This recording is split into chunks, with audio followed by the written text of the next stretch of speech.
All right, what is going on with everyone today, guys? I'm hearing a little bit of a echo Oh, still. that's me. Yeah, Nick, try throwing your phone like on the other side of the room. Well, no, he's got to hear him on the color Yeah, I cast as know. well. Yeah, I'll turn it down. Actually, now that I say that, I don't even think I turned my own volume down. There we go. We're Can you new still to hear this it? color cast, guys. Yes. Oh, just barely. It's fine. Can you Yeah, hear hold on. mine? Yeah, I can still A hear it. little bit. Yeah. Yeah, you All see, right. Michael, you see why I was talking with you earlier, saying like that's why I'm gonna just do two separate streams. Okay. Sounds good. All right, guys, we'll get back to this and try this again. Cut and take two, I guess. Welcome to our next episode of Count the Bucket. As you can see, we got a couple more people here with us. Nick, you wasn't here last week, I don't think, right? You had your Christmas party. How was your Christmas party? It was fantastic. I'm not gonna lie. We went to a Mexican restaurant. Had some Okay, good tacos. It was there we good. go. How did you order it? Did you actually do you know Spanish? Can you actually say it in the No, I language? don't. No, I Okay, don't. okay. You know, it's crazy. Like I took French in high school, and like Mhm. I got an A+ in that class. But like as soon as like summer hit, and like at the end of the year, I knew no French like at all. Like Yeah. I like everything just like wiped out. It was crazy. I took 2 years of Spanish, and well, actually, I took 1 year of French, and then I switched to a different school, transferred, and they didn't even offer French. So I had to go back and take Yeah. 2 years of Spanish.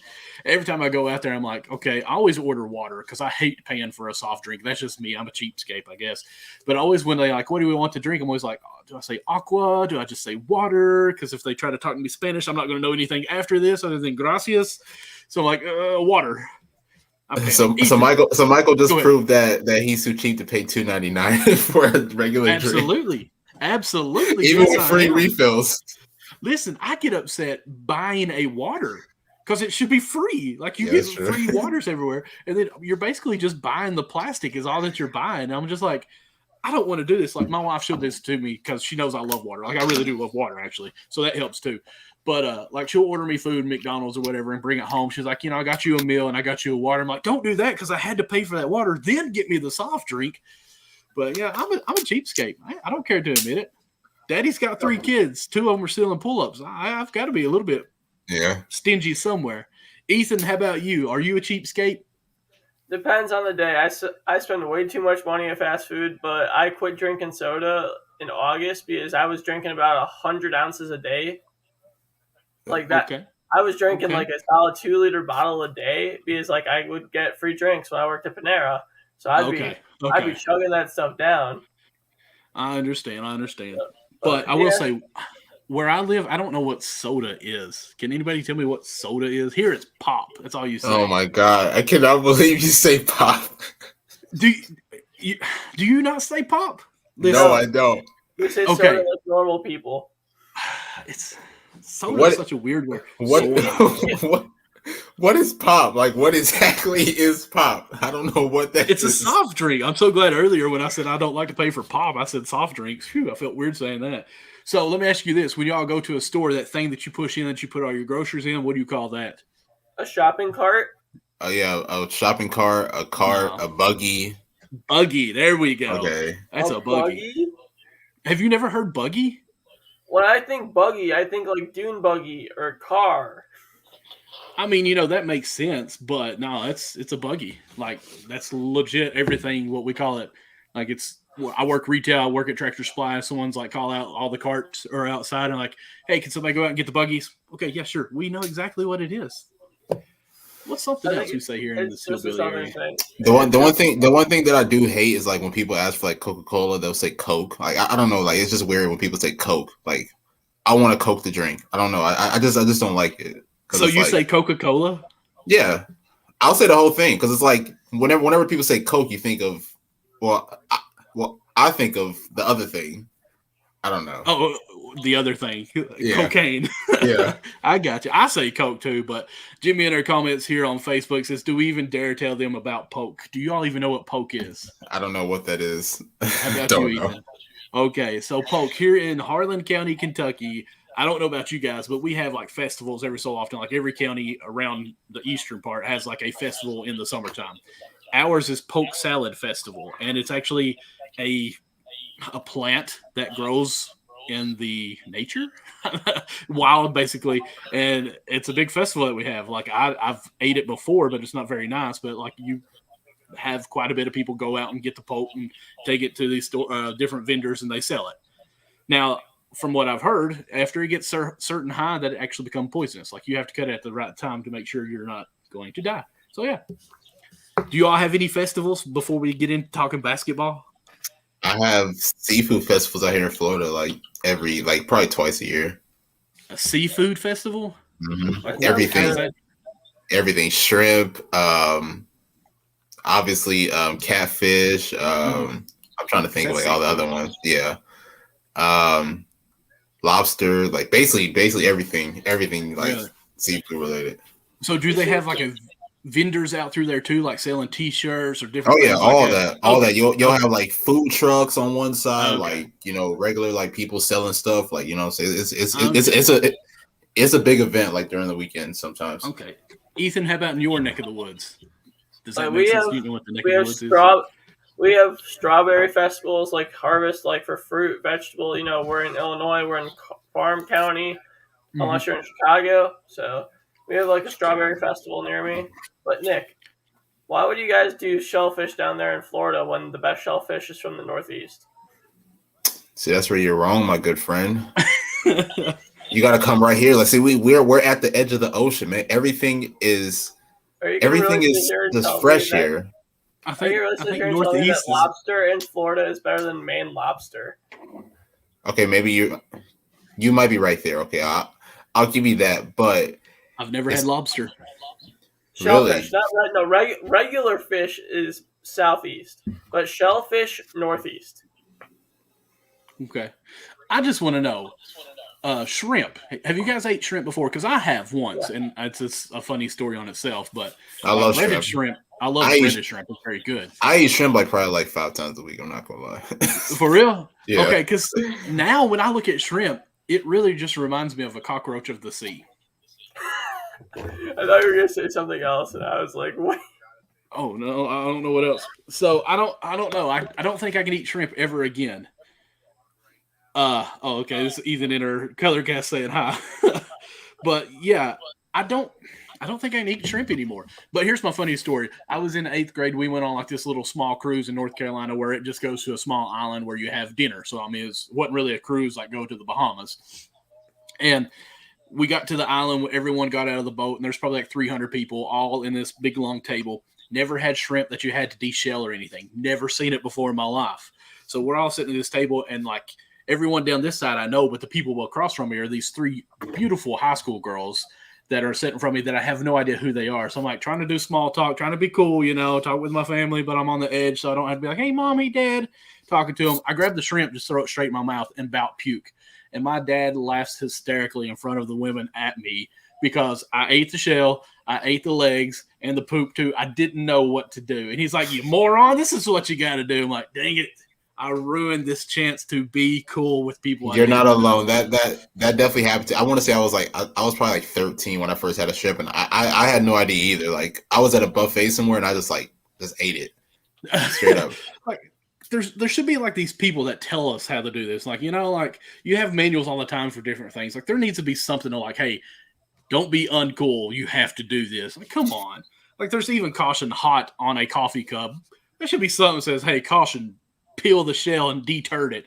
All the reason why I know now that you have to deturd it is because of Tommy Boy. Please tell me y'all know what Tommy Boy is. I'm not showing my age here, am I? Oh my goodness, Ethan. Nick, do you know the movie Tommy Boy? I've heard it. I've just never watched it. Oh my goodness. You little children. Tommy Boy is a Chris Farley movie where he is hilarious. You need to go and watch it as soon as the show's over because it is great. Now, I guess we need to get into sports a little bit here. Yeah, we need to. I'm sure the audience is like, when are the basketball games begin? I would just like to first take a drink of this beautiful blue cup because I don't know if you all knew this, but Kentucky has a basketball team, and we're not just a football school anymore. And we had a game that was canceled against Ohio State earlier in the week, and I don't know if y'all seen that, but Rick Pitino is putting out tweets saying, hey, Kentucky, if you need a game filler on Saturday, hit us up. And I'm like, oh, gosh, that's actually pretty savage on me. Thank goodness we didn't contact him. But we ended up getting a hold of, I say we call them, I don't know how it was decided, but we had a game today scheduled against North Carolina in Vegas where we basically just crushed them. Like, I think the final score was 98-69. I mean, that's a great win for Kentucky basketball. And Ethan, I know you love college sports quite a bit. So you want to talk any about it real quick? I mean, I'm pretty sure I saw a stat. Severe Wheeler's field goal percentage went up nearly, 4 point something in this game? 40 points. Yeah, 40.6%. Yeah, 40.6 to 45.7 or something? 46.7 in one game. Yeah, absolutely insane performance from Severe Wheeler. And just going into the game, like the stats on that, UNC just didn't play good, but Kentucky, Severe Wheeler shot 12 of 15 from the field, not attempting a three. Thank God he can't shoot. And he also got 8 assists in the game while getting 4 steals. So Severe Wheeler's an incredible player. Oscar Tshiebwe got another double-double. Overall, Kentucky basketball is finally looking like they want to make a run for March. And the Tar Heels... The Tar Heels are just too inconsistent for me, man. Like, honestly, like they have a good roster on paper where you got guys like Caleb Love, like Leaky Black, RJ Davis, and the rest of these guys. But you know what I'm saying? Like, you just don't know what you can get from, like, you can either get the UNC that smoked Michigan that one game, or you can get a UNC game or a USC team like this that got smoked by Kentucky. So like, you just never know. Like, I guess that's one of the reasons why I don't really have a lot of confidence in them in the ACC this year. I mean, when you're shooting 8% from the three-point line, you're not going to get very far. No, absolutely not. But we won't go much into it with the Kentucky and college basketball because we got a whole slate here full of NBA stuff. And as everybody know, football has had to do some postpones, some cancellation. I don't think they did any cancellations, but postpones, move around the schedule. And, of course, everything's going into basketball. So the NBA is starting to do a new safety and protocol for the COVID and protection of your health and all that whole 9 yards. So we want to talk about that a little bit. Nick, I think you're more familiar with it or what's going on with that. I'm not necessarily familiar with it, but at least from what I see with on Twitter and everything, there's numerous teams that's dealing with a lot of health and safety protocols. A lot of teams, like, here's the thing, when you play basketball, like, you have to have like a minimum of like 8 players in a rotation. So there's a lot of teams, like including the Chicago Bulls, that don't have enough available players, so they have to postpone games. So we've seen stars like even right now, Kevin Durant, James Harden, Kyrie Irving are in safety protocols. I know Zach LaVine, DeMar DeRozan, a few other guys were in protocols as well. I don't understand what's going on in LA, but LeBron was in protocols for like 2 days. He got out. Russ was in protocols for like 1 day. He got out. I don't know. Maybe it's just the LA weather that just, that just helps. I'm not sure, but yeah, the NBA is getting hit kind of hard with a lot of these safety, health and safety protocols. I don't know what the future holds for them. I know Adam Silver's starting to kind of get down on it. Basically, having players and teams just, have daily COVID tests now again, kind of like what they did in the bubble. So it'll be interesting to see, like, where they go from here, as far as, just keeping the players healthy and safe and just, being able to continue the season. One thing I'm a little confused on this protocol, and I'm trying to do some research here. I did see something before our show that said that some information was passed down from the front office of the NBA that if you did not have enough players to suit up and have a roster, that you had to go find replacements. So it doesn't sound like they're wanting to cancel any games, want to just, hey, fill your rosters any way possible, which with the G League now, I don't see why they couldn't do it. I mean, yeah, you may not have the best players, but you still have relevant players that should be able to fill a roster for a couple of games. Just got on NBA.com here. It says NBA health and safety protocols require players to be sidelined at least 10 days or record 2 negative tests in 24-hour period before they can resume basketball activities. So maybe that's how some LAs got out of this quicker. They just did 2 negative tests within 24-hour period. I don't know how fast you can do that. Like, to me, it should be after 24 hours, because if you do one now, I could wait 10 minutes and do one again, and that would be within 24 hours, right? So I don't know if the language on that is completely correct there, but yeah, there's a lot of people out with this, and it's interesting, which we're going to go into Kyrie a little bit and even KD and talk some there. It's going to get crazy. Like, Ethan, how do you think we respond to this as far as the COVID coming back again, if you will? Like, do you think that we may end up going back to no fans? Because there's no talk about no fans yet. It's all, hey, you just got to go in the COVID protocols and set out. But, like if it's getting this bad for their players, which were 80% over, I think over 80% have had the vaccination. So, I mean, it's not stopping the spread. So wouldn't our fans be carrying it in too? Like, what do you see the future of this going to be now? Well, I feel like for the fans, it's not necessarily the NBA saying it. I feel like it'll be more so the city saying, hey, this is a super spreader. No fans, nothing above 100 people, or like the LAs of the world. Mm-hmm. But I feel like just from what, like, I have probably 2 or 3 friends that have the Omicron variant right now. Mm-hmm. But I've had colds that are worse than this. It really just seems to just be a super spreading cold.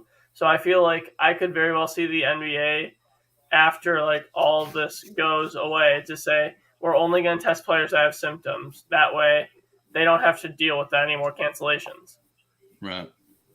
Well, I will say I actually was on quarantine myself for a full month because it was rough on me. Now, that's what's crazy. From one person to the next is totally different. I talked with, I think, Jack last time he was on here filling in for Nick. My house, my family all live real close together here. Like I could throw a rock to my mom and dad's house and then they could throw it so on to my brothers and sisters as well. So my sister actually had COVID and she was out for like maybe, I want to say 8 days because that's how much she had to, but she had a cough, basically had a cold and she was totally fine. Me, I went to the ER actually twice because 1, I thought I was going to die, and 2, I needed the infusion because it was really rough for me. Granted, I'm overweight and unathletic at all. Well, I'm actually pretty athletic. I just don't do anything anymore.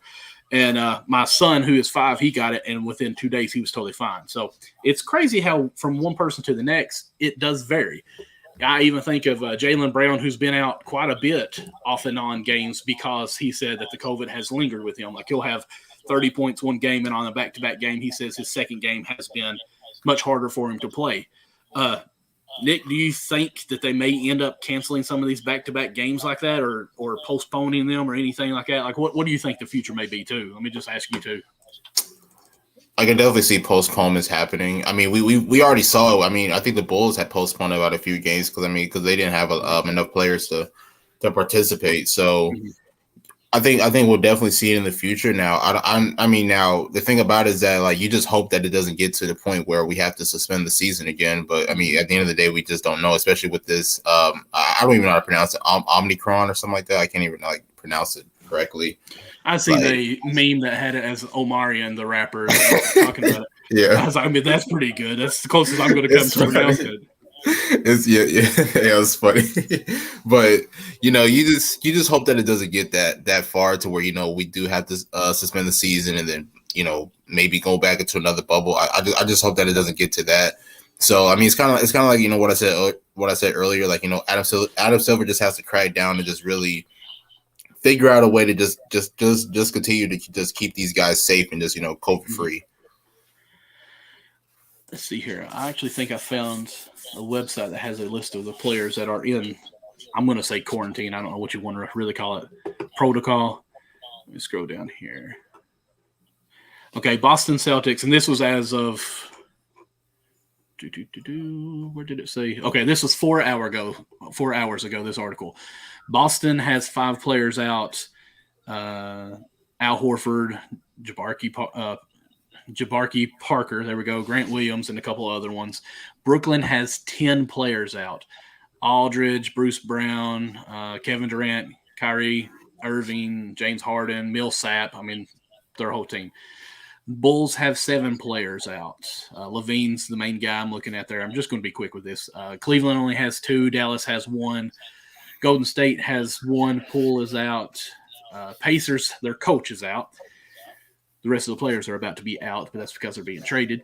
Clippers only 1. Lakers have 4. Grizzlies, Ja Morant is out. Miami Heat only has 1. Bucks, Giannis is out with 3 others. Timberwolves 2. Knicks has 6, which is quite a bit of their roster there. Magic has 5, and I'm sorry this is taking a while. 76ers 1. Kings has 6 and a head coach. Raptors 2. Wizards 1. So a lot of those were over 5, really. I mean, there were some 2, 4s, and 6s that are there, but I mean, that's a lot of players right now that are out. I mean, with that being said, I really don't think they're going to go to a bubble just because I think it was too crazy last year. I honestly didn't think it was entertaining for us not having the fans there. I think it was weird, even the production of the things being on your camera or on your TV. Like, I just felt like it was so weird. Now, I will say we got our Miami Heat because of the bubble, and we also got Bubble Booker, so I'm okay with it. But I think there's too much money to be made with the fans being there. So I don't think it'll ever go back to being the bubble Disney World. The players wouldn't even co-sign on that ever again.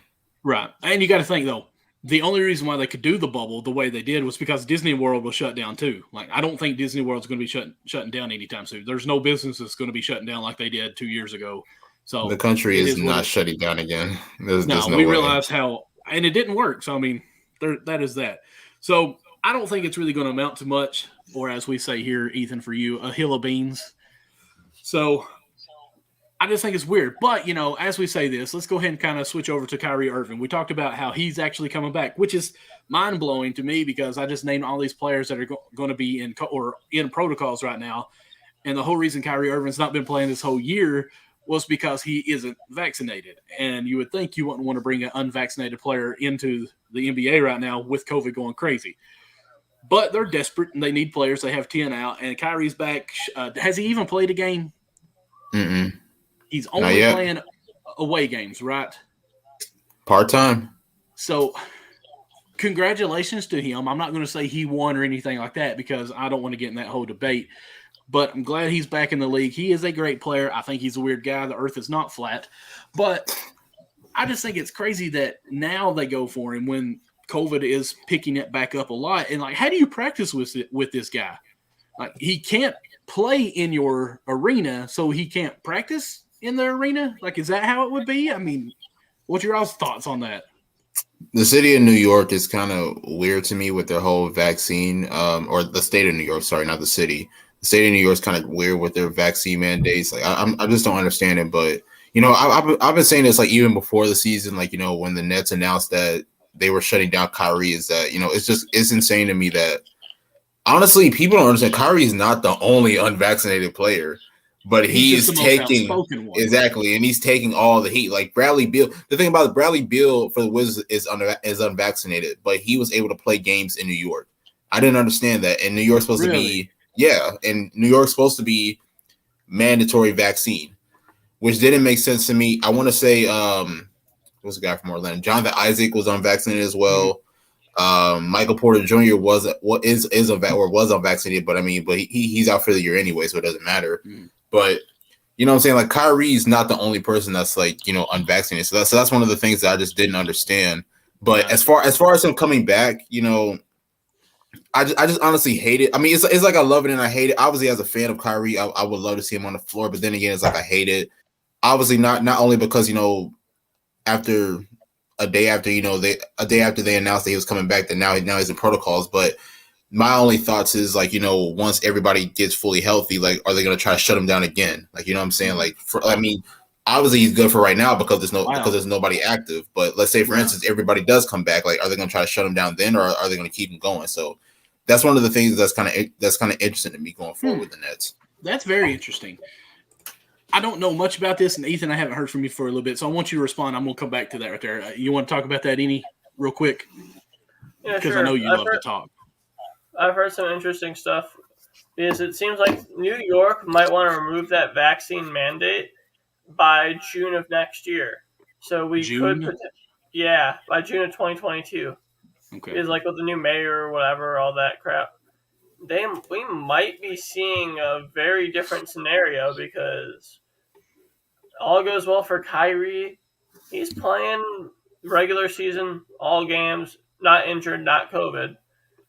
But if they might be able to have Kyrie for full playoffs. Except for could you imagine a Game 7 of the NBA Finals? The Nets have home court advantage and Kyrie doesn't play.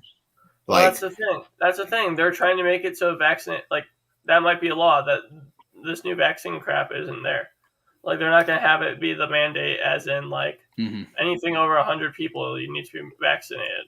They might actually have it be, hey, yeah, you're good, whatever. You have to wear a mask.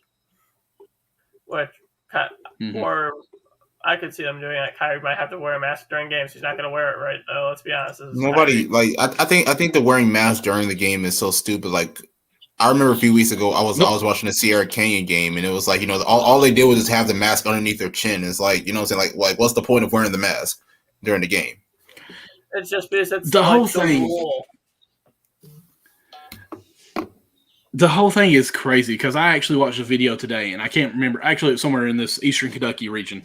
It was on TikTok, and this guy was saying, I need my 10 feet. Maybe it was a Facebook. I can't remember. But he's saying, yeah, how about these people in Walmart here really trying to be mindful of being distanced? I need my 6 feet. He said, with you guys, I need 10 feet. There ain't nobody wearing a mask. And he turned his phone around. It was like video how close people were because it's the holidays, everyone's shopping.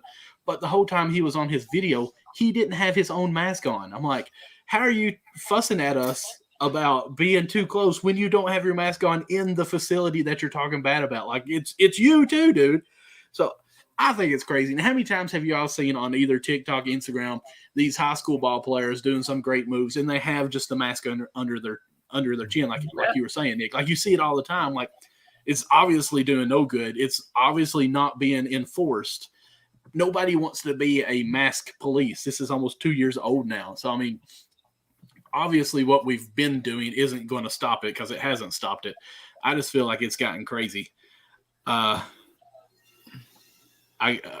Sorry, just got a message here. So I just think it's crazy. I don't know what you're going to do. And what I was going to come back to, I'm just remembering, I'm so ADHD, it's not even funny. With Kyrie, and you're talking about if nothing changes and they go ahead and let him play the rest of the year because we know that they're using Kevin Durant way too much as far as minutes. He needs to rest at least some. Not that I'm saying I'm for what do they call that? What do they call it when they manage? It's managing their time. Workload. Yes. Not that I'm a fan of that at all, but at the same time, like, you've got to keep him somewhat healthy. If Kyrie does play the rest of the year and nothing has changed, could Kyrie have some type of lawsuit against either Brooklyn or the NBA because you wouldn't let him play and nothing changed and he got to play? I personally don't think Kyrie cares like that. I feel like push comes to shove, he'll probably just retire. No, I'm saying like nothing changes in the law, but he continues to play when he comes back because Brooklyn. I actually read this. I didn't realize this, but I'm just going to read it real quick. Brooklyn Nets unsuspending unvaxxed Kyrie. So maybe he wasn't playing what he could play because Brooklyn suspended him. I don't know. I always thought it was a New York thing, but maybe it was a Brooklyn thing more than any. I have no idea, to be honest. Kyrie's still getting his money. This isn't a Ben Simmons situation. Right, definitely. Actually, there was a report that Kyrie lost about $6 million already this year. Wait, actually, really? He's getting paid. I don't know if it's true or not, but that's what I saw. Well, that's interesting. Well, here's the thing. He's also waiting for. He's like, yeah, I'll get vaccinated when there's a plant-based vaccine. Right. So, I think this entire situation. I think in a couple of years, it's going to be the flu, whatever. It's just going to be another type of flu. You're going to get your booster every year, like you do a flu shot. And then it's really going to be, when we look back on this, everyone made their own personal choices what to do during it. You're not going to be able to judge anyone because that's life. Kyrie sits out a year. He's still one of the top 15 greatest point guards ever if he doesn't play this year. He'll come back next year or the year after that, and he'll still be dominant, and he's Kyrie Irving. Or he goes to China and plays over there, and they absolutely love him, and he makes even more money because they pay out the wazoo there. Do you know what the wazoo is? Oh, no. But, you know what? I'm going to start using these crazy words as much as I can. These country sayings that everybody's just like, what in the world is he talking about? What's it called? The wazoo? The wazoo. That's Ethan, funny. I got to ask you this because you're from Illinois, so you're somewhat northern compared to me. What do you call – okay, you got a river, and it goes on up towards where the mountains are, and it goes up the mountain. What do you call that piece of water? A creek? Okay, you say creek. I have family that live in Ohio. They call it a creek, and I always thought that was – A what? A creek. And we always make fun of them. Hey, apparently people in Pennsylvania call water wooder. Like Wooder? Ben pronounces water wooder. Like wood, Wooder. That's how he pronounces water. Okay. Nah, I'm not gonna lie. I knew a lady from Rhode Island. She called a car ka. Like she wouldn't pronounce the R. She wouldn't pronounce the R at all. Ka. A ka. I'm gonna get in the ka. That would be tough to understand. That's I know some people up in Michigan. Okay, you've got a tree and it comes here, and then you've got other limbs that go off in there. We always call it like the branch or the fork in the tree. They call it the crotch of the tree. I'm like, the crotch? And they're like, do you call it that, Ethan? No, but now all I'm picturing is the tree with a penis. Okay, I was going to say, it's the. All right, back to basketball. Oh my god! But back to the Kyrie situation with him being a part-timer. Mm-hmm. I don't know. It's just gonna be tough though. I mean, like honestly, like when they did decide to shut him down, it was like I was mad about it, but then again I wasn't, because honestly, like that can disrupt the chemistry. Like especially like when you say for instance the Nets have like a 7-8 game homestand, and they play all these games and they're on a winning streak without Kyrie. Then they go on a road trip and they got to insert Kyrie back into the lineup. And then next you lose 3 straight because Kyrie hasn't been in the lineup and him coming back in the rotation just yeah, exactly. So I don't know. It's with how great Kevin Durant is, with how great James Harden is, and obviously Kyrie Irving, I'm sure they're able to make it work. But I don't know. I mean, it's just tough looking at the situation. Like I was honestly projecting Kyrie to be out the whole year. Like I'm not gonna lie. I don't know about anybody else, but I was projecting him to be out the whole year. So for him to be coming back is honestly kind of surprising to me. Mm-hmm. Yeah, I definitely think so too. Like especially since nothing has changed, like other than they just said, yeah, you can play the away games. Like I just think it's weird. I actually figured he would still probably be, I'm going to say stubborn for lack of a better word right here, and say, no, not until I can play at home. I'm just not going to play. Because I feel like that's how he believes and feels on that, and I think I totally respect that. But moving on, since he's been out, we've had a great start in Brooklyn, playing phenomenal with a streak that, of course, now has pretty much ended because of COVID. But Kevin Durant, anybody want to talk first on that, about how Kevin Durant has been playing? Without the majority of his lineup, I mean, he's kind of been on the tear. And honestly, like this season, like I know we've talked a lot about Steph this year, but KD is right behind him as far as MVP contention. Actually, I know people that have KD as number 1, but he's had a very spectacular year. Obviously, dating back to last year, with the year that he had, in the playoffs that he had against the Milwaukee Bucks. So him coming into this year, really just really having a chip on the shoulder, especially without Kyrie in the lineup. I think it's really remarkable, and it really represents KD's greatness. So obviously, without these guys, he had that 51-point game against the Pistons last Sunday, and then of course he followed that up with another impressive performance against Toronto, and then of course he had that 34-point game against Philly the other night. So Kevin Durant has really been putting this team on his shoulders. I mean, especially when you have guys like Cam Thomas, David Duke Jr. There's another rookie on there. I can't remember his name, but but for him to be able to be doing this with a lot of young guys on his team is just really remarkable. Which is crazy that we're even saying that this team, he's doing it with this team, because this team is loaded. It's not had Kyrie, and other pieces have just been in and out a lot. Now, I'm going to ask you guys, Ethan, I'm going to start with you, so I'm going to kind of ramble a little bit here, but I want you to give me your top 5 NBA MVP. Not in any order, doesn't have to be, but I do want you to tell me who you think number 1 is right now.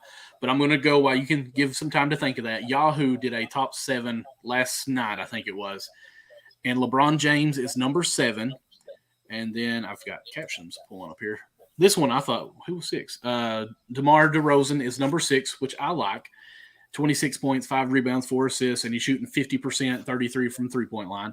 Here I thought was kind of weird, but it's a team I don't watch much, is Rudy Gobert. He is actually 5th, and he's got 15 points, 15 rebounds, 1 assist, 2 blocks, 75% field goal. When a big man, center or whatever, is averaging 75% field goal, I feel like that shouldn't really be attached to him too much, because of his 75% field goal, I would say 75% is an alley-oop or some type of dunk for him. So obviously that number should be high, but I'm not taking anything from him. 4th is Nicola Joker. Nicola Joker. Jokic. He is averaging 27 points, 14 rebounds, 8 assists, shooting 59%, and 38 from the three-point line. 3, we have Giannis with 27 points, 12 rebounds, 6 assists, 2 blocks, 53% from the field. And they actually have Steph Curry as number 2 with 27 points, 6 rebounds, 6 assists, 2 steals, 43% field goal, 40% from three-point line, which is absolutely phenomenal. Just broke the record. They have Kevin Durant listed as number 1, 30 points, 8 rebounds, 6 assists, 52 from the field goal, and 38 from three-point field goals. So that's who they have listed. I want to hear your top 5, Ethan, and then Nick, your top 5. If you want to list them however you want to, that would be great. I'm probably going to go Giannis in 5th. Okay. So you're DeRozan, yes. DeRozan 4. Ooh. Jokic 3. Kevin 2, and Curry 1. Okay. What about you, Nick? I'll do mine 1 through 5. Obviously, number 1, I have Steph. Just I mean, with the season that he's had, with the way that the Warriors have been on the roll this year, even though they lost tonight against Toronto, even though none of our main guys played, but right. the fact that he's had a really great season, especially, I mean, you got to remember he's doing this without Klay Thompson. I know KD's doing this without Kyrie, but he still has James Harden on his side, but. You got to think Steph's doing this with a lot of great role players like Jordan Poole, Andrew Wiggins, and the rest of those guys. So it's for Steph to be having such a great year like this. I mean, I think it's remarkable. Obviously, number 2, KD. I mean, without question, the type of season that he's having, really being able to lead the Nets as that number 1 seed in the East. I think that's remarkable. Number 3, I'm gonna go with Giannis at number 3 just because, I mean, Giannis has been in and out of the lineup for the most part, and, he's out now due to, health and safety protocols. But, when he is on the floor, he's definitely a difference maker for Milwaukee, a team that has been riddled with injuries. So I'm definitely going to have Giannis at 3. Number 4, I'm going to have Jokic at number 4, just, the reigning MVP. I mean, he definitely has to be up there, and for him to keep this team afloat, the Nuggets afloat, even with all the injuries that they've had, is pretty swell. And then number 5, I'll go to DeRozan at number 5. I think he's having, honestly, he might be having a career year to me with the Chicago Bulls. Do you think he could get most improved? And I've said this numerous times, I'm sure. I don't think so. Personally, I don't know. It's I think the thing about that award is everybody has their own definition of it. Like my definition of a most improved player is when you started your career on the wrong path, and then all of a sudden you elevate onto the right path. Like for instance, a guy like Lonzo Ball could win most improved players. Yeah, to me. Yeah. A guy shoe in for him. Right, a guy maybe even Tyler Hero could win most improved player. Miles Bridges, Jordan Poole, a lot of those guys that have really elevated their game, from last year or compared to this year. Okay, because to me, I mean, DeRozan was great last year because I had him on my fantasy team and he really helped me win a lot of games with San Antonio. But his numbers are so much better this year that even though you said yourself career year, I just feel he's improved. He's more efficient. But that also plays the role in a guy like LaVine, because I think DeRozan's never played with a guy as offensively gifted as Zach LaVine. So with having an elite 2 guard at that position, I think that takes a lot of pressure off of DeRozan, and he's able to go to work. Because at the end of the day, what I'm saying, you can't necessarily draw double teams on DeRozan, because at the end of the day, you're going to have LaVine, and LaVine is shooting a higher percentage as well. So I think that's really the thing about DeRozan this year is that I think there's not a lot of pressure on him, so he's able to go to work offensively. But we can't let that penalize him too, right? He has these players on him. Okay. I was actually really just trying to keep you going there because I was trying my best to find these stats. It was a talk show. I want to say it was First Take, and they were talking about who's your MVP, and the guy was a special guest, really laid it on the line why Joker should be number 1. I can't find the stats that he's got. It was probably Zach Lowe. I think it was. But he was saying in the advanced stats, when Joker is on the field, on the court, he is number one ranked in every advanced stat that there was. When he's off the court, the Nuggets are almost the worst team in those advanced stats as well. And he was go ahead. No disrespect, but like those advanced stats mean nothing to me. Like, you know what I'm saying, when it comes to like the MVP award. Okay. I mean, I get it. Like, you know what I'm saying? Like they do play a major role in the game, but like when we're talking about who has been the best player on the team and who has made a difference, like you got to look at it. Like, I mean, I get it. Like, you know, Jokic hasn't had like Jamal Murray, you know, Michael Porter Jr. is out for the year, so a lot of his main guys are out. So I definitely understand that why the Nuggets aren't really that good. But then again, you got to look on the other side. Like, you know, Steph Curry still doesn't have Klay Thompson, still doesn't have James Wiseman. And he's doing this with like a lot of role players, and the Warriors currently have the best record in the league. Mm-hmm. So yeah, I mean, I agree with you. I won't say that I think Joker's number one, but I do think it pushes him up a little bit more. So yeah, definitely. Real quick, man. I was wanting to see those stats because it actually had him saying like first place, but I can't remember what it was, so I'm not even going to mention them. I did mention them, but go in depth with them. I've got DeRozan at 5 just because I think he is playing phenomenal this year. Shooting 50% as a guard, I think does speak more than a center, like I was saying earlier. I do have, let's see here. At 4, I actually want to put Giannis.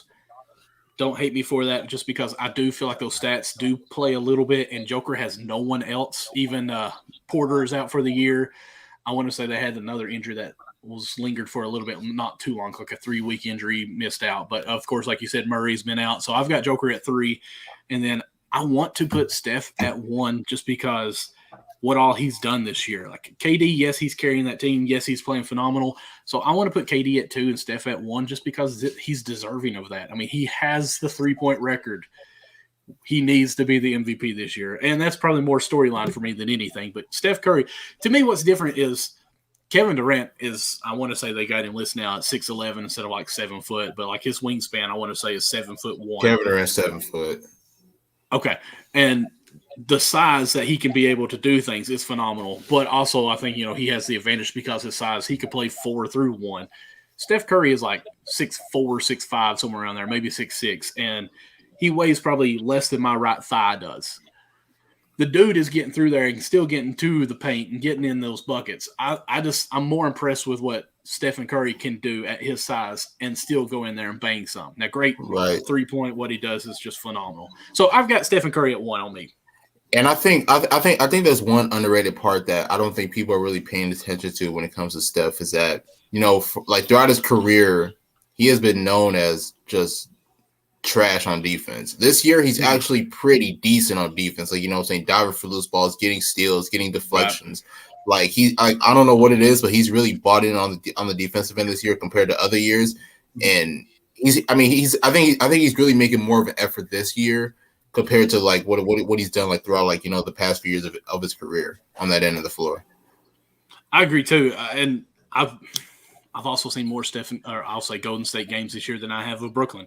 I have never, you know me, I do not really like James Harden, but we come together last year and we made our reconciliations there. But now that he can't shoot free throws, I feel like we're back to hating each other again. And it's on my side. It's not you, James. It's me. And I apologize. I know this. But speaking of hurting because he can't shoot free throws, let's go ahead and move over to someone that is hurt all the time, it seems like. In case you guys didn't know, just recently put out that Anthony Davis is out for 4 weeks at least. Wait, what? What did you say? Anthony Davis. Oh my God. So Anthony Davis is out for at least 4 weeks. Now, I would not put money on it that it's only 4 weeks because we know how he is. He'd rather dress up and watch a ball game than play in it because he's still getting paid. So I look for him to be out for 6 weeks. What do you think on it, anybody? While Nick is dying over here, Ethan, did you even know he was hurt? Davis. The thing is, that nickname is so true. I just think it's hysterical. That might actually be better than street clothes. Street clothes, thank you. Yeah. I want to say, honestly, I think I heard it somewhere else, or either I just dreamed it something. I can't take full credit for it. Yeah.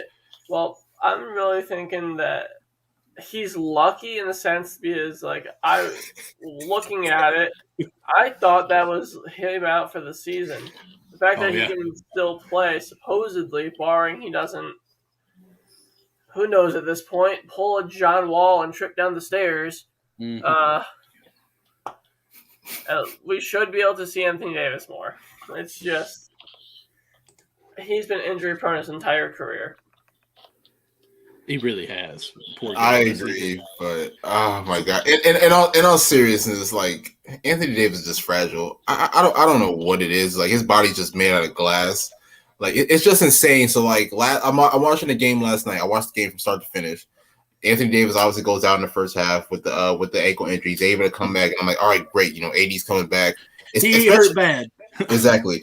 Especially with Karl Anthony Towns just going off and talking trash. I'm like, you know what? Anthony Davis needs to come back and respond to this guy. Then all of a sudden, it's the third quarter. I want to say he bangs knees with somebody, and I'm like, oh my god, it's AD again. Like, what is going on? But I don't know what it is, man. And like you can tell, like so even throughout this year, or like even like the past few years, like Anthony Davis has really played more reserved. I don't know if it's because I guess he doesn't want to get injured a lot or whatever. But it's like you can tell like. Anthony Davis is not as aggressive as he was, like, whether he was in New Orleans or his first year with the Lakers. Like, honestly, like, AD's first year with the Lakers, like, that guy could have been, like, Defensive Player of the Year. This year, I'm not sure, like, at all.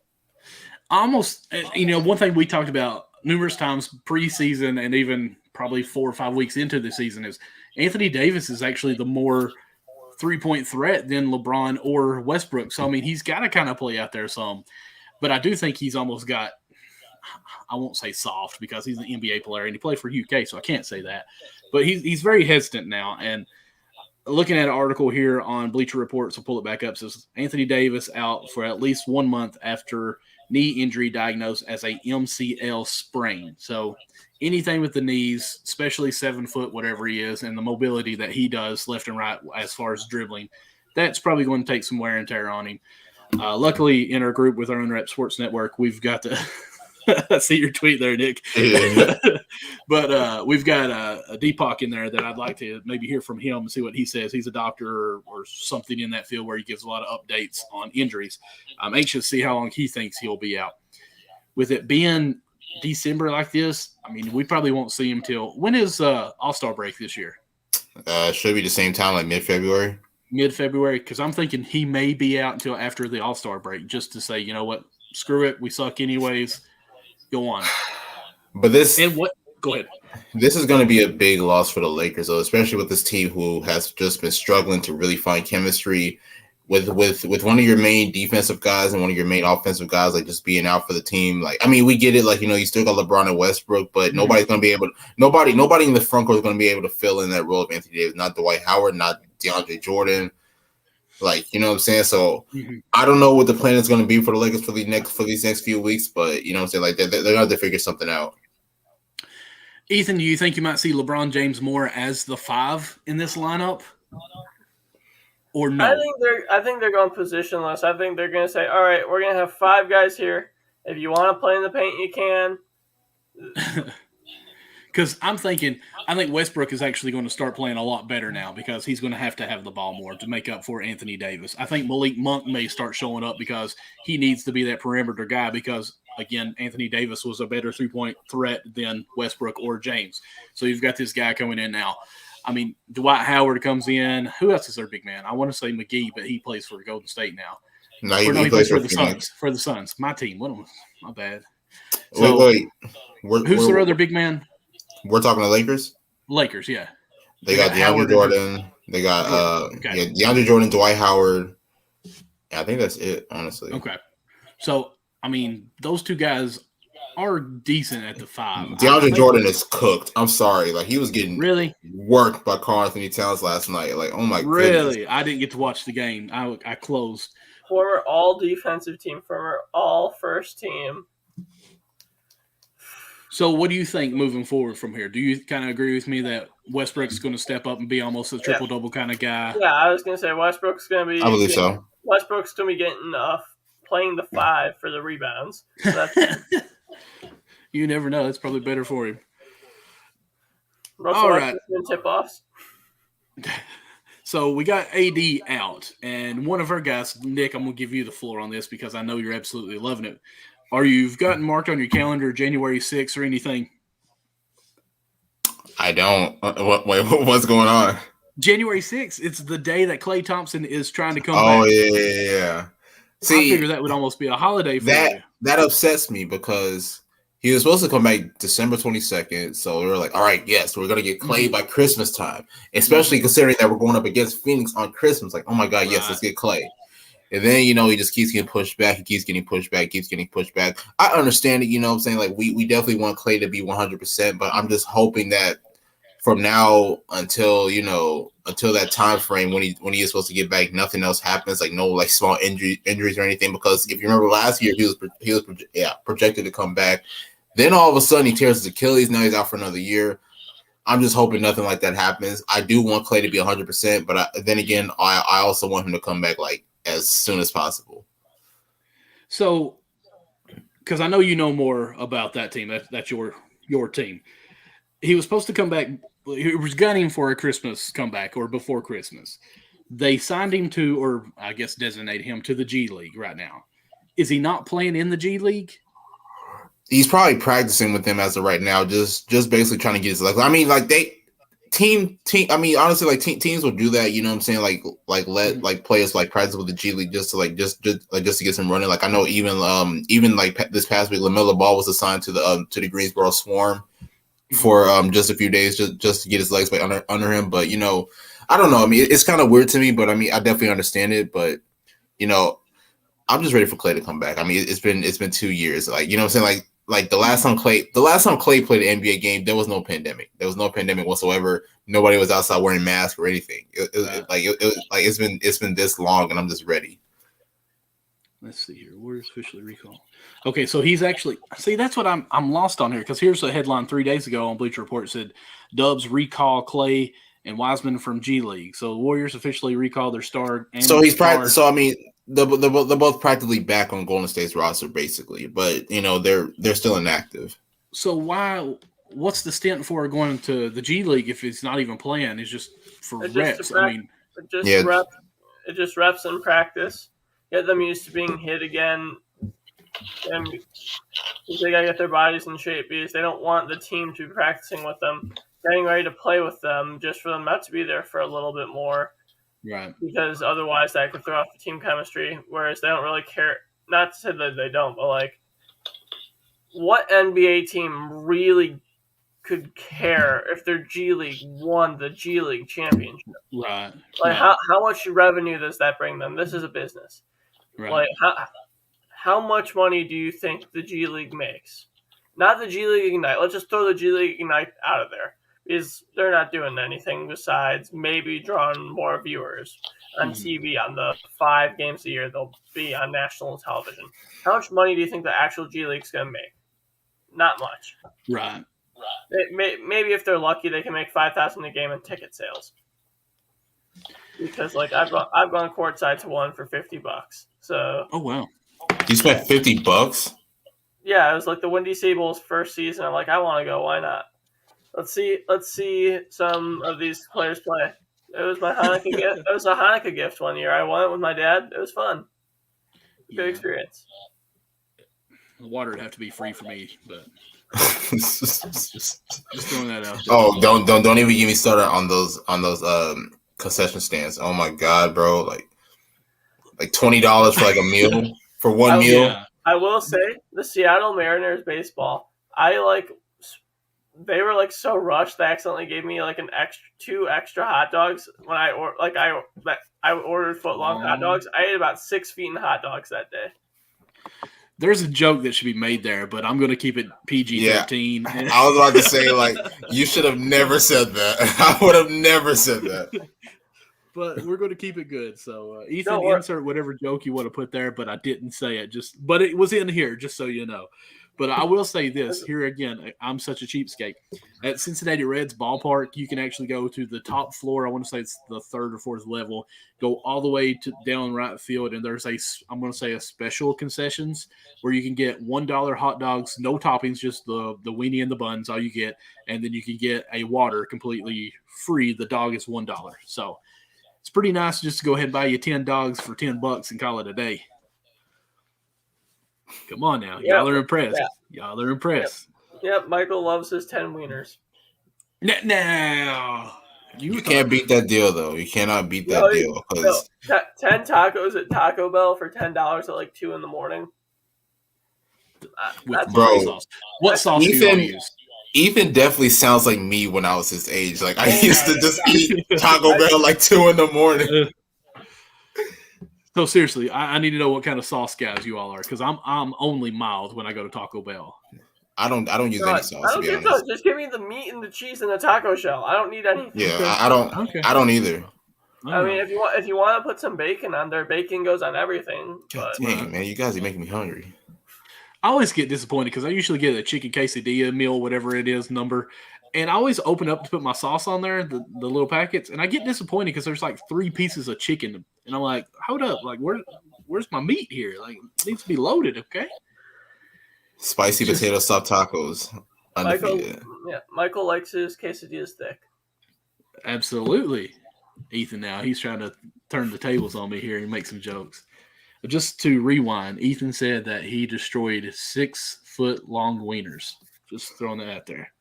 Yeah, and and then my friend next to me had 8. So and this is a she like ate those down. She already choked on one of them. Bro, okay. Like, honestly, like no lie, Ethan like legit sounds like me. Like when I was like his age, like I was eating like whatever I wanted, and I had like the highest metabolism. It was great, and then over quarantine, I've gained like 40 pounds. I'm 160. I went from 120 to 160. I want to get back down. Oh yeah, man, that's huge. 160. Patrick on our Colorcast, he chimed in here on the message and said, "I would love a hot dog right now." We're all after we get off the show. I don't care what time it is. We're going to go straight to have some type of snack. I haven't even had dinner yet, so. Oh gosh, Lord, what used to make me mad? I'll make some mozzarella sticks and watch some late night college basketball. There you go. That sounds good, actually. Marinara sauce, you got to have that. You can't just eat cheese sticks with no sauce, right? No, I just eat the cheese sticks with no sauce. Are you serious? I'm not a sauce person. I would say that, like, after this, I would go watch some Christmas movies, but I'll admit I'm just not in the spirit this year. It's way too hot outside, yo. It's 75 degrees out here. Like it was 66 here in Kentucky. Want to switch? You can take that 20-degree weather. I'll take your 75. Yes, it's Christmas time. I want that type of weather. I don't care. I'm Jewish. I want hot weather. Jeez. Give me the desert, like year-round, please. Patrick saying that you have to have the marinara sauce. I mean, it's absolutely true. Like, it's sinful to eat cheese sticks with no sauce. I mean, even ranch if you need to. Like, you're a psychopath if you do. Yeah, and Ethan. Or don't. You're a psychopath, Ethan. We just figured it out. But it's okay. Let's see. I want to ask more food questions. Michael, what's your dream burger? You too, Nick. What are you guys' dream burger? See, I'm actually more of a chicken guy. Like, if I go to Wendy's, it's spicy chicken sandwich. What's your dream chicken sandwich then? Spicy chicken, lettuce, tomato, mayonnaise on it with some cheese. Anything without onions and pickles. Oh, you don't like pickles? No, I can't stand them. They're terrible. Give me like give me a 2/3 pound burger. Jesus Christ, dude, be eating, man. A couple slices of cheese, pork belly, bacon, fried onions, and then a couple cheese curds, all on one burger with cheese sauce. Yeah, that just sounded so unhealthy. Oh wow! Somebody's saying that pickles should be outlawed. You guys ain't had fried pickles yet. Yes. Have y'all ever had fried pickles? I don't want anything pickle related. Oh my goodness! Deep fried Oreos are so good though. I've never had that. I've never had them either. People are having deep fried ice cream. Like I'll go to like Southern Illinois and like one of their county fairs. So like, deep fried ice cream. I'm like, what the? Yeah, I don't even know how you deep fry ice cream. Like, wouldn't it melt? Like, how do you do that? You think, right? God, I want to get myself a deep fryer. I want to make myself a lot of deep fried food. You'll look like me, just so you know. Just throwing that out there. Good point. Let's try and lose one. Good point. Dang, yo, like. Good point. I don't want the beard. Okay. Yeah, that's what it is. The beard. Yeah. Deep fried everything makes you grow a beard. Honestly, it runs in my family. I have an uncle that's 400 pounds, so I'm going to get somehow. I need to stop eating. Okay, so since we're talking about food, name your all's favorite restaurant and what you have when you go there. Wait, our favorite what? Favorite restaurant and what do you order when you go there? And it could be sit down, it could be fast food, or it could be both. I like the chicken and shrimp Alfredo from TGI Fridays. Okay, sounds good. There's like a little Korean barbecue shack, like a solid 10 minutes away from me. Mm-hmm. And they have, I don't even know what it is. I think it's like shredded short rib. It's so good. It's seasoned so well. You just cook it for yourself. It's so good. Like I want to go. It costs so much, though, is the problem, because it's Korean barbecue. So like I'm like, oh yeah, me and my friends go there. All right, our total meal cost for all three of us is $160. I'm like, yeah, no. This is a once every 4 months type of thing after payday. Once every 4 months. Once every few years. I only go there after tax return, man. Forget that. No, this is after we saved up our money, making sure that we had we're going to Cancun in the spring. Oh, okay. So you're loaded. Gotcha. Nah, I worked. I worked all summer, and all that money went is going right to Cancun. Hey, listen, live it up while you can. I ain't gonna lie. But I would say mine would be I'm gonna say Olive Garden, because that's more of a name that you all know. But we've got a restaurant here called Gondolier. It's an Italian restaurant, and chicken parmesan is heavenly. Chicken parmesan with extra I'm cheese. gonna have to DoorDash something. We don't even have DoorDash here, man. That's really? how poor we are. Why? No, actually, I would assume no. I'm going to have to download it and see. It's bad. DoorDash low-key makes you pay an extra $20. DoorDash is expensive as I don't know what. But my thing is, I'd just be too lazy to actually get up and go grab something or go to the restaurant. How are some people that lazy that you're not willing to get off your ass and go buy yourself your own food? I have a long day, man. I get home. I go to school. I broadcast. I do whatever I do. I wake up at 4 a.m. every morning because my body wakes me up then, and I'll still stay up until 11. I mean, does it really charge you an extra $20 just to have someone deliver it? Not that much, but honestly, some delivery fees are $2, $4, something like that. Okay, also it depends, because if you're ordering for your entire family, you're gonna have to tip more, because otherwise they're not gonna accept your order. Nick's over here tip, what's that? I don't do that. Okay, let's go ahead and have this discussion now. You brought it up. When you sit down at a restaurant, how much do you tip? 20%. You tip 20%, Nick? I do. Well, it depends on the bill, honestly. If the bill's almost $100, I'd probably do around 18-20%. But then again, if it's $30-$40, I'll probably do 10%. I don't know. Okay. Well, old dad here, if it's $30, it's going to $35. If it's $38, it's going to $40, and that's it. I've never had a bill over $100 at a sit-down restaurant. I don't know where you are. Really? No, absolutely. You've never taken you've never taken your wife to any fancy restaurant or anything? But it's not been like that. Really? We'll go Gondolier. That's probably our fancy restaurant, and it's probably an hour drive away. And we both could probably eat there $50 or less. Yeah, Nick. Wow. I think Nick, it's a Kentucky thing. It definitely has to be. No. Now, I will say, I think we went to Malone's one time up in Lexington, and it was almost $70-$80 by the time we were done. But we got the dessert and the whole 9 hours. I don't do dessert. My wife, when we were dating, used to make me so mad because she'd eat whatever main course that she got. I'm full now. I'm like, okay, I'm going to finish yours because we ain't letting it go to waste. And all of a sudden she's like, okay, are we going to get dessert? I'm like, no, you just had a plate right there. You still had food left. If you were hungry, no to-go boxes? No, well, we always take the to-go boxes, but we don't to me, if you have a to-go box, you don't get dessert. That don't make no sense. Yeah. all your plate. No, you gotta save room for dessert. No, absolutely not. You make room for dessert after you eat everything that you ordered. Because to me, I was raised, we don't waste any food because those starving people in other countries that for some reason me eating everything on my plate helps them. That's kind of how I was always taught. You don't waste no food because there's other people who would die to have that food. I'm like, okay, so keep eating now. I'm like, keep eating. So but she would always win because women are always right, and if they're not happy, you're not happy. Oh yeah. So we'd get the triple chocolate melts and stuff like that, and then I think it might have came up $75 at the Mahomes. But I'm a cheapskate, guys. I gotta move with you, man. If I can save money on dates. Yeah, I guess. Hey, Nick, want to move to Kentucky? I might have to. Hell. What's up, Matt? Thank you for joining our Colorcast. Hey, listen, we were talking about this, and we're rambling here, guys. We've already talked about our NBA stuff. If you're still here for the content of basketball, we're sorry, but thank you for joining and staying with us.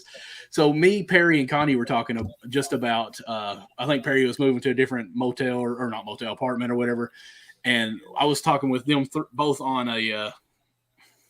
on a stream of something we were doing because we were trying to come up with their banter logos and stuff like that. And see, they were talking about minimum wage, what they're paying now, and they were talking about raising up to $12 or something like that. And they're like, we're already over that here in California. Connie was saying they're up to like $17 where he lives. I'm like, dude, our minimum wage here in Kentucky is $7.50, I think. They're like, what? Really? I'm like, yeah, that's what minimum wage is. Like, ours is like, around that.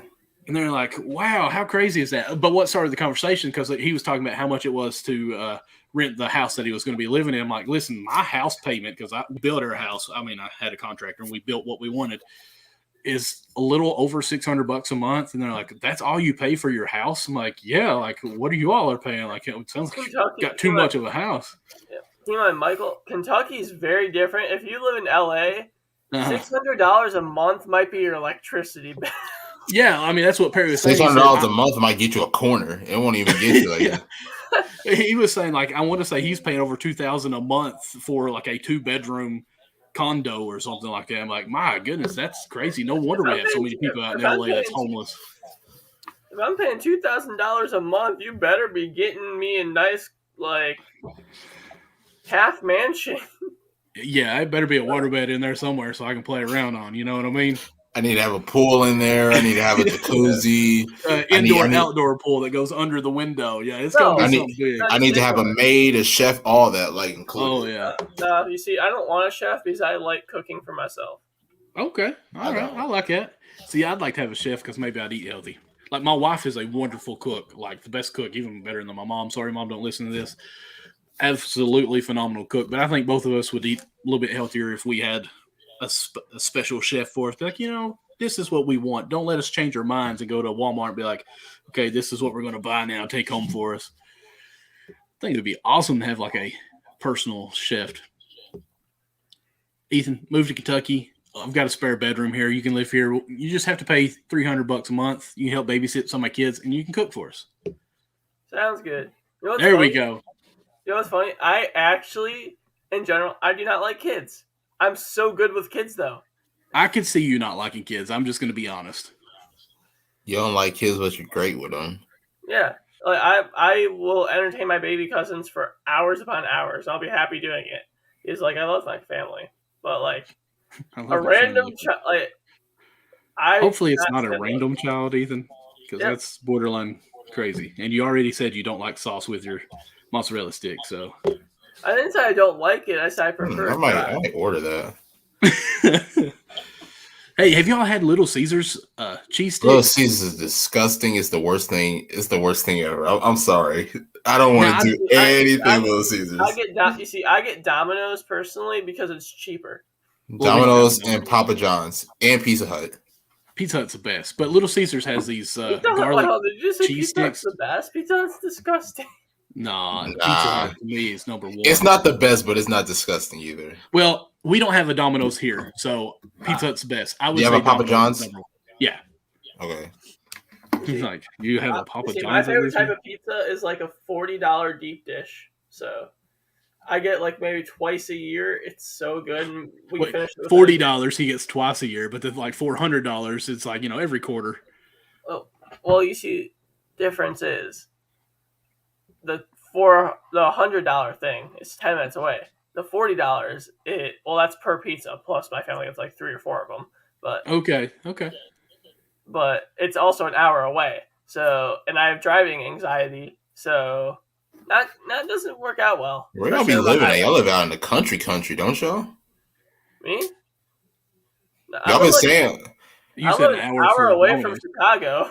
Oh, I'm in the northern suburbs. I'm an hour away from Wisconsin. I'm an hour away from Indiana. Okay. Yeah, I definitely live in the country. Like, the closest interstate is an hour and a half away. I don't know if I can see that. Those cheese sticks look good. I'm about to text my wife. We've got some in the freezer now. Yeah, same. You're going to text my wife? No, I have some in the freezer. My wife is probably asleep. All right. Well, we're an hour and 10 minutes. We're all getting hungry here, so I guess we should end the show, even though I'm having a ball doing this. Definitely. All right, Michael, just texted your wife. Okay, thank you. What a jerk. But yes, but before we get off, we have to acknowledge what happened on, I want to say it was Tuesday night at Madison Square Garden.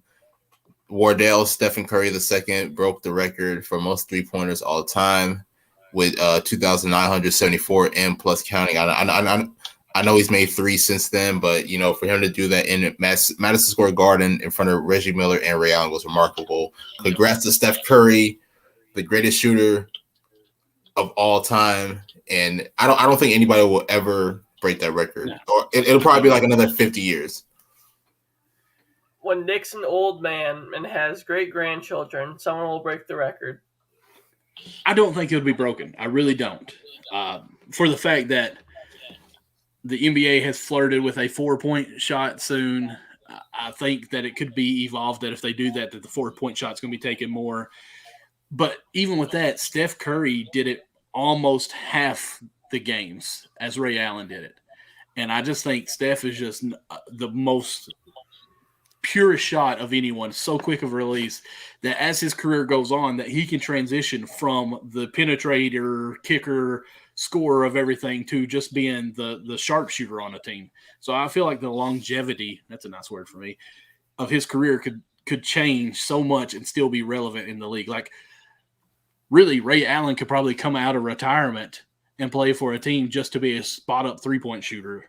I mean, think how much longer that we can have Stephen Curry. Like, he may have close to 5,000 by the time this is over, if not over 5,000. My prediction is 5,237.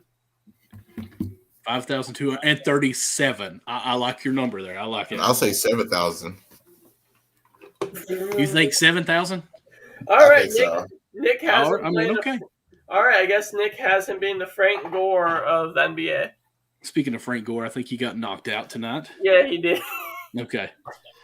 Patrick in our color cast, he said, give Louisville, Kentucky, and Seattle, Washington NBA teams through expansion and have an NBA expansion draft.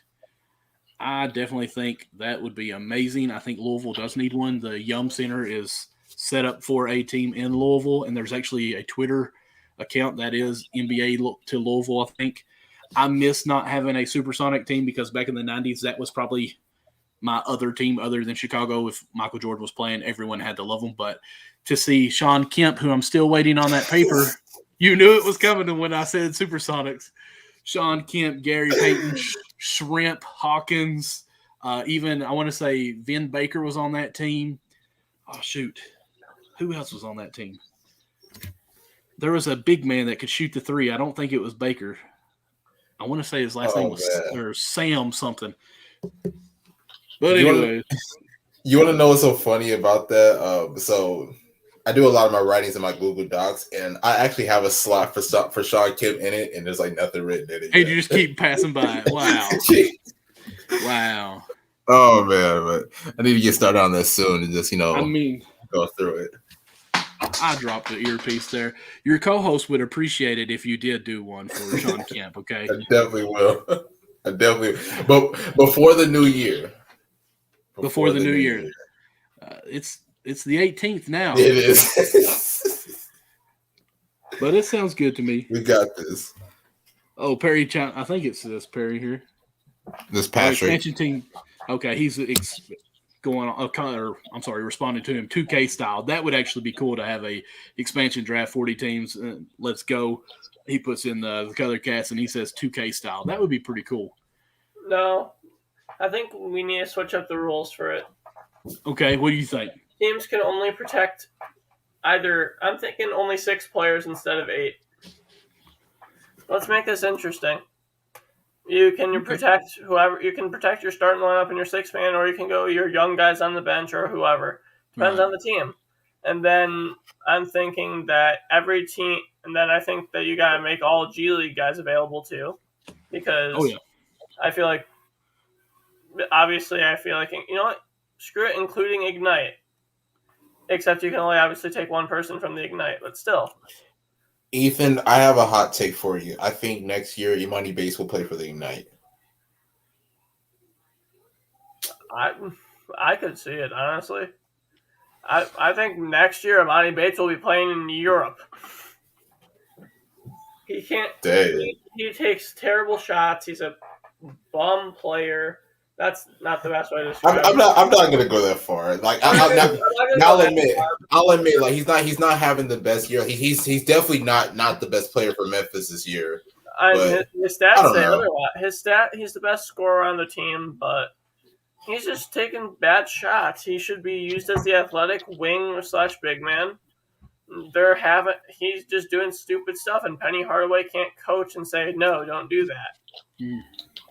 Here comes that Penny hate. Man. It's kind of like having Michael as a coach. He's too nice to tell the player, hey, don't do that, or you'll run laps for a year. Oh, no. I'll just be honest with you. When I'm coaching, I am a different person. I almost had my whole team quit one practice because I got tired of I can't. Okay, I'll just go to the story. We were running suicides and different things because they just absolutely was dog trash one game, and we should have beat the team. So the next day I'm like, okay, they're either going to quit on me or they're going to show me that they actually care and they're going to put forth some effort. So I didn't even touch a ball. Like nobody touched ball practice. We just ran. So it was about an hour in. People were like, Coach, we're going to die. We're going to die. I said, okay, the next person that wins is done with our conditioning for the rest of the day. Someone gave their heart out and they won. Okay, they're out. So I said, okay, next one that wins this one, they can set out too. And it was this chubbier guy that never puts any effort, hadn't done anything the whole time, and he actually won. And I said, you know what? You haven't been giving it the whole time, so you've got to go again. And he was so pissed at me over that. And when I finally said, listen, you have been cupcaking it this whole time during this conditioning anyways, and these other guys have been spreading everything they got out. Yeah, so why would you get rewarded? I would Nick here. If I was the player, I would have just stuck up the bird, walked out, and been like, I'm out. Bye. But see, that's not showing heart. If he would have been showing heart, he would have been running the hardest the whole time trying to be first. But he's like, okay, now that I can win, I'm going all out this time. No, that's not how you play. You give 100% the whole time. Again, like I said. Shout out to Brandon in the color cast. Brandon just asked why you picking on the chubby kid. Because I'm a chubby kid.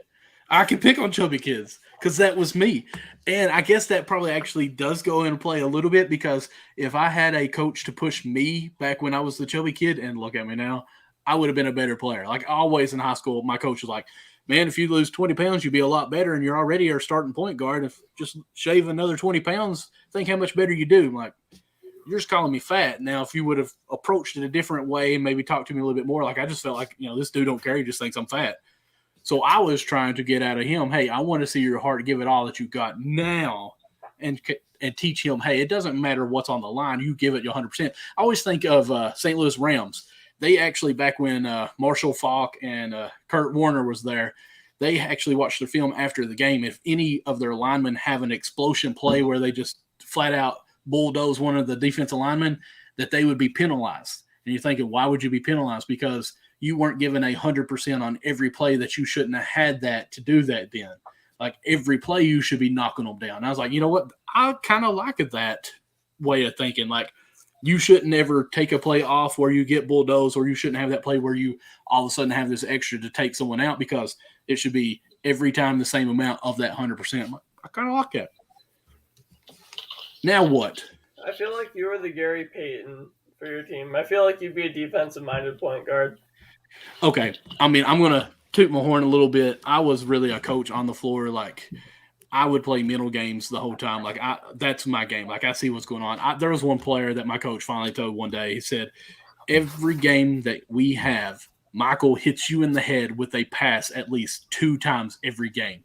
Because I was a little tricky, behind the pack, do all this stuff. I was kind of like a Jason Williams out there, the no-look stuff off the elbows. Maybe not so much of that. But there was one guy every time I'd hit him at least 1 to 2 times in the face because he'd never see it coming. But defense, I like defense.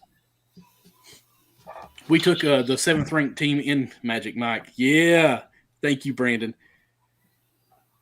Just so you know, Brandon, they used to call me doctor in basketball growing up because I'd be setting up shots left and right. You see, I'd be Come on, that was great. See, I'd be the guard that would always be guarding the big man, and I'd actually win a good chunk of those. Oh, yeah?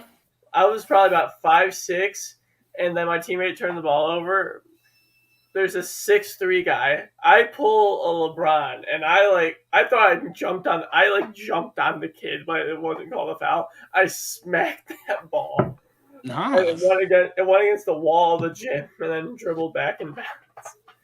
Oh. And then I look over to the ref. He's like, "Good job." Out of bounds, but good job. I once blocked his name was Reggie White. He played at a high school close by, but he ended up playing UK or football, University of Kentucky. So I'm like, you know what? I blocked him in basketball. What about you, Nick? Tell us something about your basketball days. Don't say you didn't even play. Don't be that guy. No. I definitely, dude. I have so many stories. So I can tell you this story about how I thought I was going to block a dunk, but then I actually ended up getting dunked on. So we're facing another team. Obviously, I'm the big man, playing in the middle. We're playing the 2-3 zone. Mm-hmm. All of a sudden I see a lob getting thrown up. I'm thinking in my head, man, I got this. So then like they're definitely not going to get this. Turns out I end up like mistiming my jump. Then next thing you know, I get dunked on. And it was an N1, which I didn't even foul him. I don't understand it because I didn't even touch the guy, but they called the foul, and I'm like, bro, come on. So you were on that highlight reel. It's okay. It happens. That happened to me one time, but I must say, out of all my years, I'm going to say my junior year was probably my best year in basketball, just because I don't know, like I guess it was like I took it serious, like I actually got into like the best condition, and I averaged in double figures, so I was definitely the man, even though our team just absolutely sucked. We only won like 3-4 games the whole year, but besides that, it was a good individual season for me. Brandon in Colorcast said I fouled LaMelo before he could cross me up. I mean, that's pretty cool to say. Hey, I mean, you got to do something, man. That's right. I will say one of my fondest memories, or like one of the moves that I did, was in I want to say my junior year of high school. Stole the ball, and like I said earlier, I was a little bit hefty as a point guard. I was sprinting down on a fast break layup after I stole it about half court, and these guys were catching up to me because I'm slow. And I went for my layup to go up, and I actually stopped, put the ball between my legs, and faked the shot with my hands. And they both jumped over, not like over top of me, but over me into the baseline, and then I just laid it up. Crowd went crazy. Coach called timeout, took me out, but you know what? I enjoyed it. It was nice. In gym volleyball, I play against this. Like I'm 5'10". Time out. Nah, this is fun. I will smoke anyone in volleyball. I know, it's so much fun. Volleyball is the best sport. Just to mess around with. I agree, but I just thought it was funny to hear we were talking about basketball. Sophomore was a varsity starter for the boys volleyball team. Mm-hmm. I blocked this kid 3 spikes in a row. Oh, nice. One-handed for one of them. Just one hand, just stick it up, and just bounces down. I don't care who you are, male, female, alien. I don't care. I will smoke you. I will smoke you in volleyball. Like volleyball. Like if it's not basketball, I'm definitely good at volleyball. I used to be good at baseball. Like I was really good at baseball when I was like 7, 8 years old. But then when I got older, I just I sucked after that. I got you. College, I won't say I hooked up because that doesn't sound right. teammates, because it was PE and they make you like everyone break up. I found like the tallest girl that played the basketball team at the college. I'm like, okay, listen, we're on teams. I'm going to set you up like crazy. You just spike it every time. I wasn't much of a spiker, but I mean, I'd spike some, but I mean, she was like 6'5", way taller than I am. Let me just set you up. You just destroy it. It was so much fun. Volleyball is very underrated, like legit. It's probably the best sport to play, like competitively, but not competitively. Like just pick up volleyball, like on a beach. I don't know if I could do beach, man. I'd die. What's crazy, I remember playing volleyball back in high school different times. Like we at our church, our youth group, we'd play volleyball a lot. And then we actually got where we were teams, like you would set stuff, not like just hit it over. And then, off into college. But after playing volleyball, like there were different hurts compared to basketball hurt, like different body parts. I'm like, oh my gosh, I didn't know I could hurt there. It's almost crazy how you use so many different muscles just to play volleyball than basketball. I tried football one time when I was in 6th grade. I got hit so hard, and I was like, nope, this is not for me. Not for me. Mom, we're going home. I ain't doing this. I liked football until the lineman got 80 pounds bigger than me. And I'm like, you know what? I like playing defensive line. I'm skinny. I love it. I can't do it anymore. I'm not going to be a corner. I'm not going to be a wide receiver. I'm not going to be a player that's not going to ever touch the ball unless I'm getting trucked by a Derrick Henry running back. I'm done. Because I played nose guard one year. Like, I'm currently 5'10", 160. That should tell you how big I was in 5th grade. Right. I jumped over the center. After the snap, I push his head down. I push him down. I barely get over him. I drag the quarterback down by his face mask. What wasn't called the face mask. It happens. We don't care about that. The reason I stopped playing football, my middle school year, they started me out at fullback, but I was too slow coming out of 3-point stance. So they ended up putting me at quarterback, which is funny because you would think if I'm too slow for fullback, how could I play quarterback? But no one on our team could even remember the plays. I was the only one. Again, like I said, I was the coach on the field. Like as a 5th and 6th grader, like after I broke the huddle, everybody come up to me like, what am I supposed to do? And I knew every position. That's just how I thought. I didn't ever learn plays as what am I supposed to do. I always learned it as a whole art, if you will. So I played quarterback through middle school up to high school, and I didn't want to, because of the high school, it was set for who the quarterback was. I didn't want to be a point guard in basketball and then go to the line in football. My self-esteem wouldn't let me do that, so I didn't play anymore. I didn't want to be like the guard in football and then be the point guard in basketball. I was like, come on, man. You can't do that. So I quit football. And I didn't want to get hurt. I'm a sissy. I ain't going to lie. Shit. They rough. Yep. He said, yep. You see, I'm convinced if I was a foot taller, or if I was just 6'8" or taller, I'd be a 3-star recruit. Okay. I'm convinced for basketball, I would be a 3-star recruit if I'm 6'8" or taller. I would be a power forward or center, 6'8", 6'9", 6'10", 6'11", 7 foot, whatever. I would be a 3-star, 4-star, 5-star big man, just because of my defensive ability. God, I miss hooping so much. I miss playing basketball. Oh yeah, dude, it was life. It was the life. Now we have to revert back to just watching it. Yep. I feel like you guys would enjoy playing spike ball. Is it? What's spike ball? It's pretty much ground volleyball. You get 3 hit. Look it up on YouTube. It's a lot of fun. My uncle got me into it. It's fun. Okay. Like I was playing, he even had the best team in the country come play, pick up with us, and it was crazy because they're doing serves that you have to move to get everyone because I'd be playing with 40 my cousin, a couple cousins who are in their 20s and then 40-year-old men, and it was so ironic because no one wants to move, and then there's just me who is sprinting everywhere as a 14-year-old, and then these guys get here and then they're like, oh crap, we actually have to try. Oh, yeah, I'm sure. Well, listen, guys, it is after 12 o'clock here on my time, and I just remembered I have to be at work at 5 a.m., so I think I need to go to bed. Ooh. Yeah, you might want to get out of here. Yeah, I think I need to bounce here. So we'll go around the horn here. Nick, go ahead and tell us how we can find you, all your social media and that whole 9 yards, and your linked tree. Yes, follow me on Twitter at NickAndreATR. I am very active on NBA Twitter out there. And yes, in my bio, the link tree is there. So make sure to click that link. You'll check everything out from podcasts, articles, everything you name. Sean Kemp. Before the end of the year. There we go. All right, Ethan. Just follow ATR Madness on Twitter. We're trying to get more active during college basketball season. We're trying to figure out what's going to happen with the season, but we're working on it. And then there's a chance I have a couple of recruits' numbers. We might be getting a pretty recruit on the show soon. Awesome. I just now realized my hashtag is Backstop Banter. I didn't even change it before the show. I'm sorry, guys.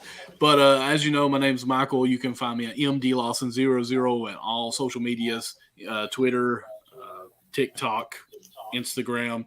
But also you can find our Backstop Banter on Twitter at Backstop. I did it again. Count Bucket USN on Twitter. We also have a YouTube page. You can go check that out as well. But also on Thursdays at 9 p.m. is when Backstop Banter is. That's why I still have the Backstop Banter right here, and I apologize on that. Didn't even pay attention to that. But, yeah, and also on all my bios, on everything, you can find my link tree to find everything else as well. So, guys, thank you all so much for joining. Ethan, thank you for joining us as well. Nick, it was good to have you back. Everyone, I guess next week will be Christmas. Yep. So I don't know if we'll do a show since it would be Christmas or not, but it would be a great time just because of the games if we were able to. So with that being said, we will talk later, Nick, and try to figure that out. All right, guys. Y'all have a good one.